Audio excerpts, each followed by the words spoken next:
Este podcast é recomendado apenas para maiores de 18 anos. Sexo Explícito. O podcast para você gozar a vida.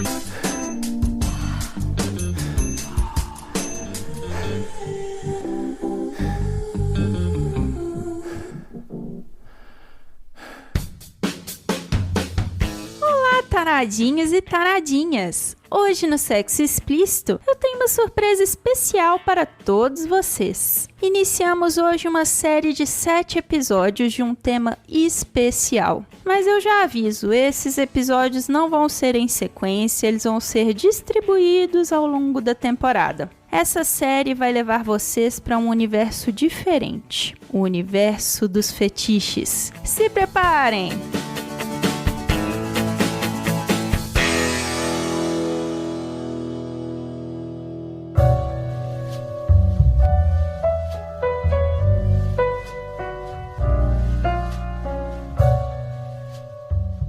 Na psicanálise, fetiche é o desvio do interesse sexual, seja para algumas partes do corpo do parceiro, para alguma função fisiológica, para cenários ou locais inusitados, para fantasias de simulação, empregada doméstica, mecânico, secretária, ou para peças de vestuário, adornos, etc. Quando falamos de fetiches, falamos de práticas relacionadas ao sexo que não costumamos ver nos meios de comunicação ou sobre os quais muitas vezes as pessoas não têm coragem de falar, com conhecidos ou com os parceiros. Muitos fetiches não são sequer possíveis de serem concretizados, porque envolvem cenários que infringem a lei ou são considerados imorais. No primeiro capítulo dessa série, trazemos uma prática muito relacionada ao BDSM, mas que o extrapola, o shibari. A Priscila entrevistou a professora de shibari e veterinária Fernanda Mazza, do perfil Ropes and Cats. A Priscila pede desculpas pela qualidade do áudio porque ela fez a entrevista com um gravador com um microfone só na casa dela que fica do lado de uma avenida. Então perdoem o barulho de fundo, o pequeno barulho da manipulação do gravador e o fato de que às vezes a voz dela está um pouco distante. Aproveitem esse primeiro episódio da série e lembrem-se, dúvidas podem ser enviadas anonimamente em curiouscat.me/podsexoexplícito.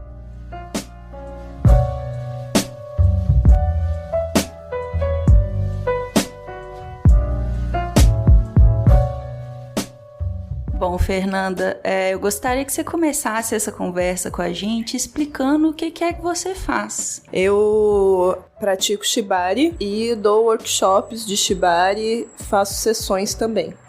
Então, dou algumas aulas particulares e faço essas sessões. O workshop tem uma parte teórica breve, focada principalmente em segurança, e depois tem a parte prática, onde eu ensino as pessoas a amarrarem de uma forma segura e consistente. Para que tenha a base bem fundamentada, porque eu falo que como a base de uma casa, se ela não for bem feita e bem consistente, se o solo não for firme, a casa inteira desmorona. Então é isso que eu falo sobre os meus workshops e aulas de shibari básico. Interessante. Agora explica para os ouvintes o que é o shibari, como que ele começou a fazer parte da sua vida. Então, o shibari é uma técnica de amarração japonesa, geralmente feita com cordas de juta, que é uma fibra natural, tradicionalmente, né, nasceu no Japão. Eu conheci o shibari em janeiro de 2017, por fotos, conheci no ano anterior, e na verdade foi por um crushzinho meu.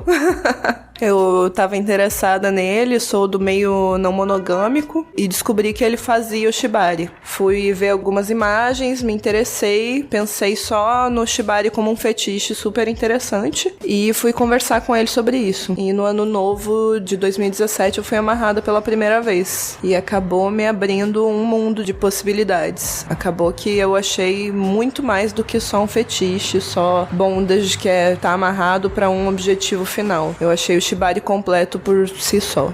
É interessante a gente falar disso porque tem muita gente que associa o shibari só ao bondage, mas ele é mais abrangente que isso, né? Sim, o shibari fala-se de uma troca de sentimentos e emoções durante a amarração. O bondage eu diria que tem uma finalidade. Você só restringe a pessoa pra fazer alguma coisa com ela. O shibari tem todo um encantamento durante o caminho de se fazer a amarração. Então, desde o começo, a forma forma como se segura a pessoa, a forma como se conduz, a posição dos braços e a introspecção que leva a isso, eu acho sensacional. Seja com objetivo de dor, de controle ou só de relaxamento. Agora, quando a gente vê as fotos, a gente entende que o shibari não é simplesmente amarrar a pessoa, né? Tem corda específica, instrumento específico. Fala um pouquinho disso pra gente. As cordas que são mais usadas são as tradicionais de juta,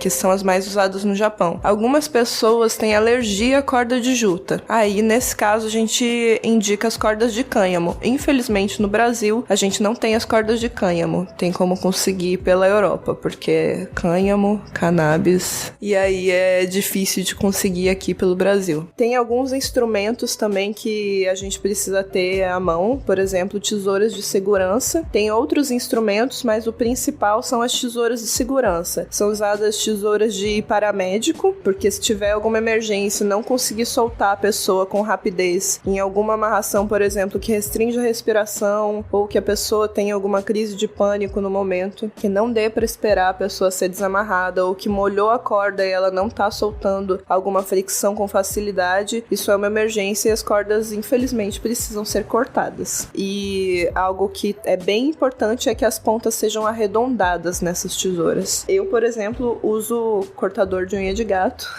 que pode ser encontrado em qualquer pet shop, e essa tesourinha consegue pegar todo o diâmetro de uma corda. O que é interessante na tesoura de paramédico é que ela pega várias cordas ao mesmo tempo, várias linhas da corda. As cordas são finas, né? As cordas têm, em média, 5 milímetros ou 6 milímetros. Então, sim, no geral são finas. Mas as pessoas, elas acabam associando muito a amarração, as cordas, ao BDSM. O que surgiu primeiro? As duas coisas vieram pro Brasil juntas? Como que foi isso? No Brasil, o shibari apareceu num contexto de BDSM. E aí, antes, você só conseguia fazer shibari com quem era do BDSM e só associado ao BDSM. Hoje em dia, tem muitas pessoas que praticam shibari fora desse contexto, principalmente focando no conceito artístico do shibari. Então, para ensaios fotográficos e outras questões. Então, para performances artísticas é bem interessante e não precisa necessariamente estar atrelado ao BDSM. Mas, obviamente, pode ser usado dentro do BDSM e é super divertido também no meio, desde que se tenha responsabilidade dentro disso. Então era isso que eu ia te perguntar, porque o BDSM tem toda essa questão do são, seguro, consensual, e eu imagino que isso se transfere, né, pro shibari. Sim, na verdade tem algumas siglas, né, dentro do BDSM, o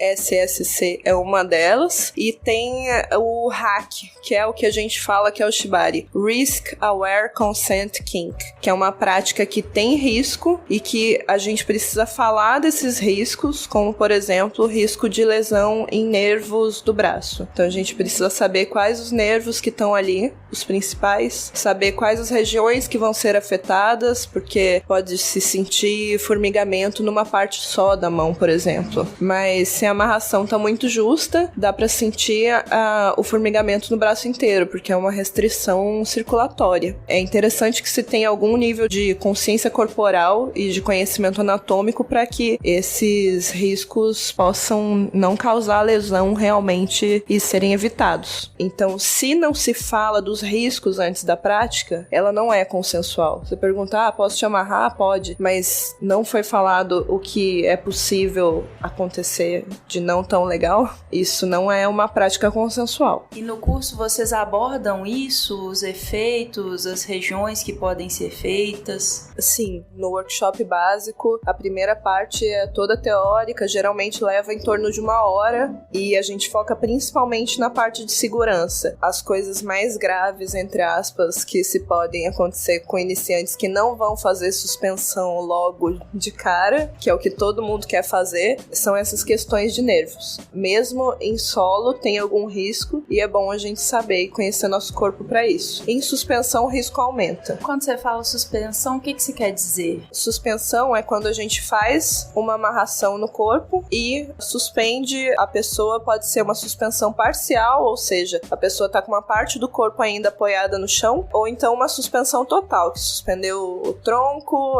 o quadril, os pés. Pode ser por um ponto só, por exemplo, suspensão só pela perna, uma amarração que é um futomomo, que envolve a coxa e a panturrilha juntas, e é quando o corpo sai inteiro fora do chão. Nessas práticas tem um risco um pouco maior, então é necessário que se tenha mais experiência para fazer. Falando de BDSM, falando de amarração, se a pessoa ela tá na prática do shibari e ela sente dor, alguma coisa tem de errado, né? Depende se essa dor é intencional ou não. Então, tem pessoas que procuram o shibari especificamente para uma prática chamada semenawa. Semenawa significa tortura nas cordas. Então, pode-se causar dor por uma amarração muito firme nas pernas, porque nas pernas é um pouco mais tranquilo. Essa questão dos nervos é mais só próximo da virilha, que tem um pouco mais de risco, e nas regiões articulares. Então, algumas dores são propositais, outras não. Por exemplo, quando tem alguma torção de corda, uma corda cruza em cima da outra, em cima do braço ou regiões que são mais sensíveis, isso não deve acontecer e realmente causa um desconforto. Nesses casos, a gente precisa avisar que tem alguma coisa de errado. Quem é modelo, né, quem tá sendo amarrado, precisa avisar. E uma coisa que me deu curiosidade é quem são as pessoas que praticam shibari? Qual o perfil das pessoas que procuram suas aulas, que fazem os cursos? Tem muitos casais que procuram shibari, não necessariamente pessoas dentro do BDSM, tem muitas pessoas também de dentro do BDSM que procuram. No geral, as pessoas têm entre 25 e 40 anos, e tem pessoas de circo, de polidense, de, enfim, outras áreas artísticas, né, artes cênicas, e o pessoal do BDSM, mas no geral são pessoas bem jovens e mulheres, principalmente.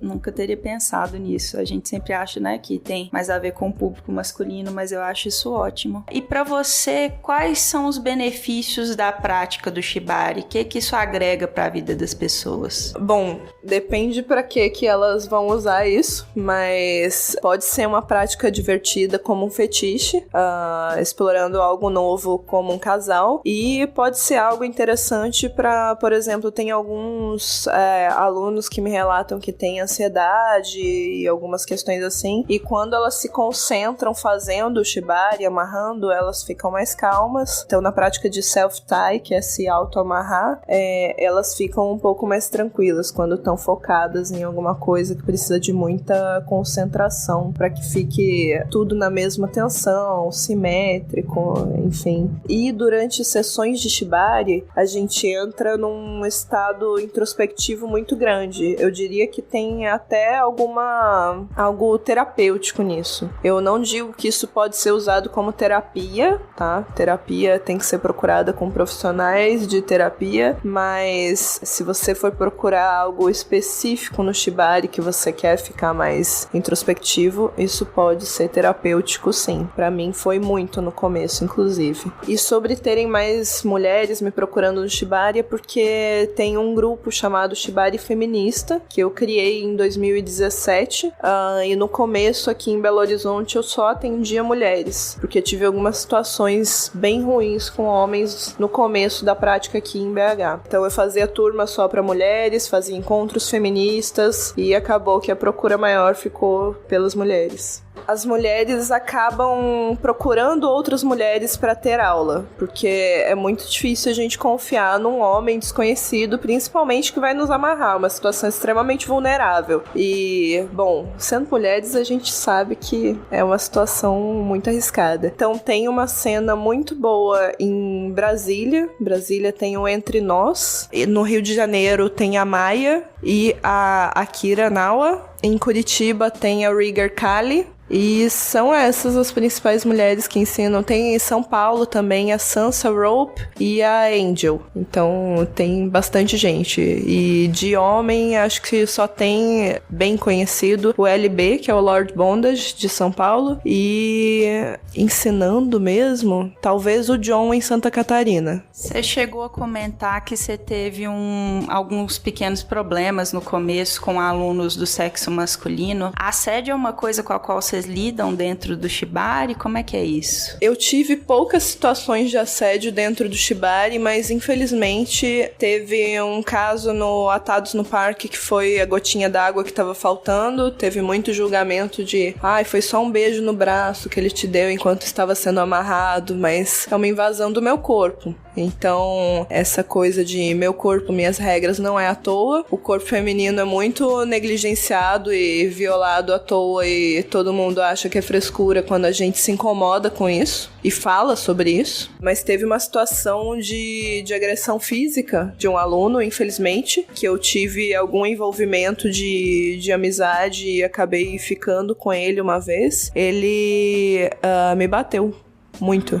Então foi bem pesado e foi aí que eu parei de dar aula particular para homem. Eu fiquei um bom tempo sem dar aula particular para homem, eu voltei agora, mas tem uma outra postura de distância e tudo mais, porque fiquei bem chocada com o que aconteceu. E esse rapaz levou como se fosse uma prática de BDSM que eu não gostei, só que não houve negociação alguma, então não foi BDSM não, foi agressão física. Isso é uma coisa triste de ouvir, porque às vezes a gente tem a ilusão de que no meio liberal, entre pessoas esclarecidas, as coisas vão funcionar de uma forma diferente, mas infelizmente machismo, agressão, assédio é uma coisa a qual nós mulheres estamos todas sujeitas em todas as situações, infelizmente, né? Sim, com certeza. Mas sobre outras questões de assédio, no Instagram, por exemplo, não tem muito. Interessante. Eu tive uma ou outra situação, geralmente quando a pessoa vem com hey ou hi, eu nem respondo, porque geralmente é pra puxar conversa só e não como uma procura por aula. Eu levo o Instagram Ropes and Cats só como profissional, então aquilo ali não é Tinder, não é pra puxar conversa. Eu geralmente vou direto pro assunto, quando só mandam um oi, tudo bem, eu pergunto sobre interesse em aulas e fica bem mais difícil de acontecer algo assim. Uma coisa que a gente estava conversando é sobre essa questão do que diferencia o Shibari no Brasil de outras práticas de Shibari no mundo todo. E você estava me falando que principalmente o pessoal da América Latina gosta de vir para o Brasil fazer o Shibari por alguns motivos, né? Sim, tem a Kono, que é uma moça que pratica Shibari no Chile. Ela veio morar no Brasil e percebeu uma diferença muito grande em como a gente usa a condução no Shibari, que é uma forma de, digamos, quase uma dança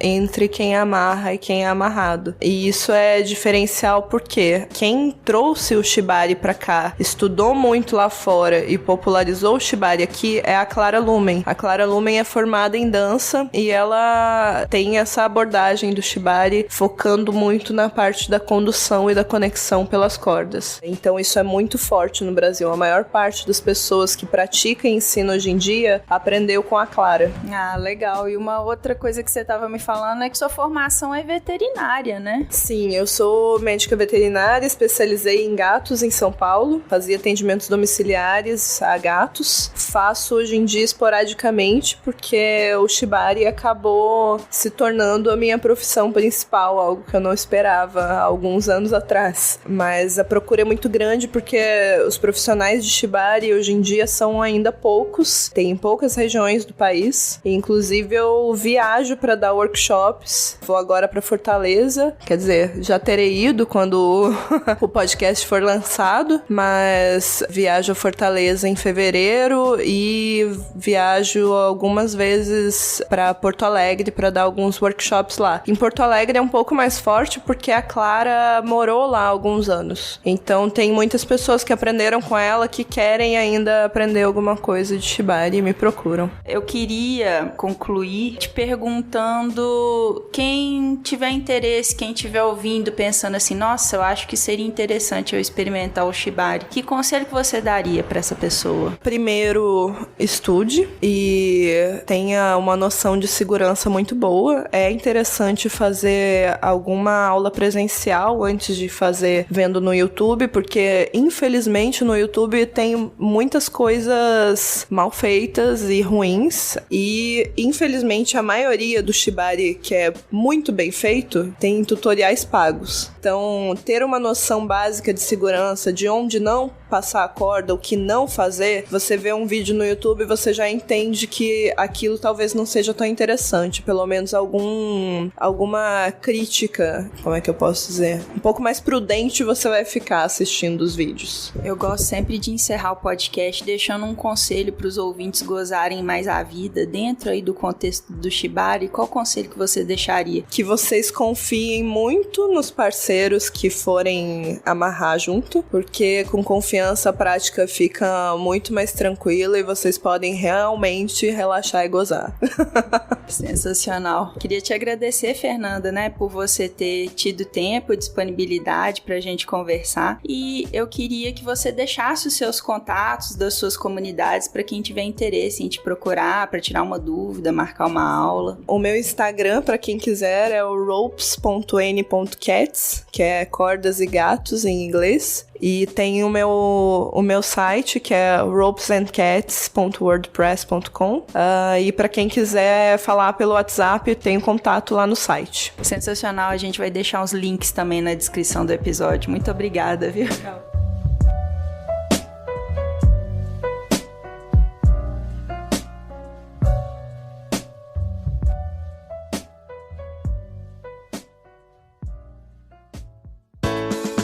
Se toca.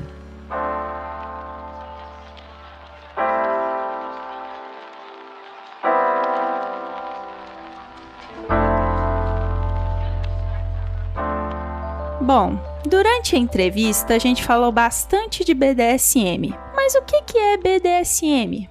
Bom, o episódio 7 da primeira temporada deste podcast tem uma entrevista muito bacana com o Lucas Ares sobre o assunto. Dá uma pesquisada, vale a pena ouvir se você ainda não ouviu. Além disso, outra dica é o próprio perfil do Lucas Ares no Instagram. E também o perfil do Shibari Feminista, que foi recomendado pela própria Fernanda. Além disso, tem a série Explicando o Sexo na Netflix, uma série da Vice curtinha que tem episódios bem interessantes que abordam vários aspectos da sexualidade humana. Um dos episódios é justamente sobre fetiche. E por fim, eu quero recomendar o episódio do podcast The Libraries Open sobre fetiches, que eu gravei em fevereiro com os meninos do Tlio. Eu vou colocar os links de todas essas dicas na descrição do episódio, beleza?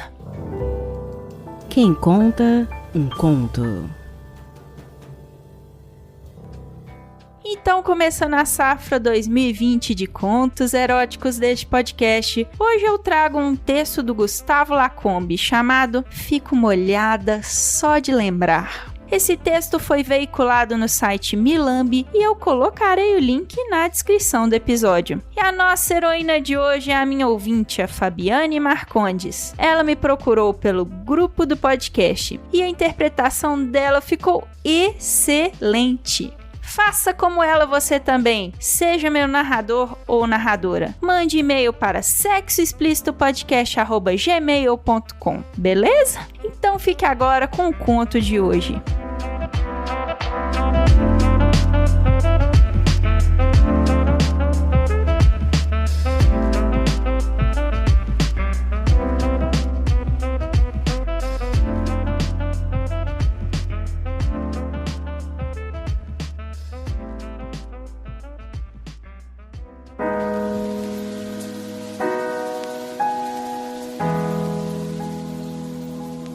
Só de lembrar, eu me molho toda.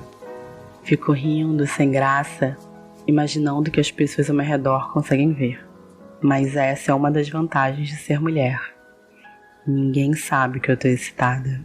Quer dizer, É bem mais fácil disfarçar que eu tô pensando na tua língua no meio das minhas pernas, nos teus olhos me encarando enquanto me chupa, ou nas tuas mãos encontrando meus pontos certos. Só de lembrar, eu abro um sorriso que me diz da felicidade de quem goza, junto da ansiedade de quem quer gozar de novo. A verdade é que nessas horas eu queria que você estivesse aqui, para dar conta do meu tesão. Às vezes meu rosto fica vermelho, minha respiração acelera e eu sinto um calor absurdo. Acho que nessas horas é possível ver que algo está acontecendo em mim. No outro dia, aliás, uma colega de trabalho virou para mim e perguntou: "Você tá bem?" Eu pensei bastante antes de responder. Estava ótima, mas poderia estar melhor. Sempre depende do referencial e da distância que teu corpo está do meu. Se eu disser que tive de correr pro banheiro e bater uma pensando em você, você me acharia muito safada? Se eu disser que já tive de trocar de calcinha por sua causa, você me acharia exagerada? Mas é tudo isso que você me causa. Foda mesmo é não estar aqui nessas vezes que eu lembro e sinto a urgência. E se estivesse, talvez eu tivesse que pedir férias para ficar sentada em você o tanto que eu quero.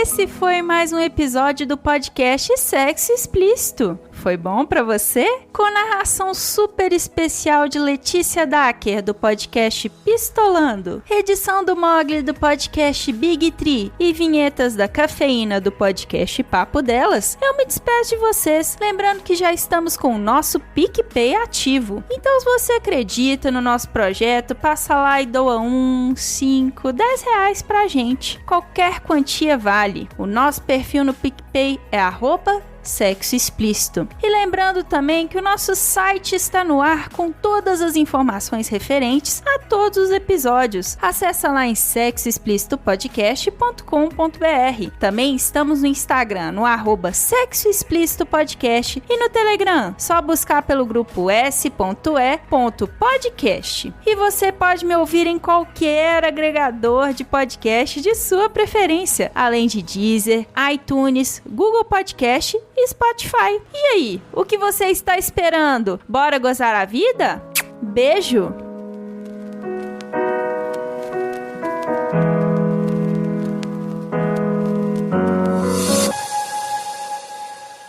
Léo Mogli Edições.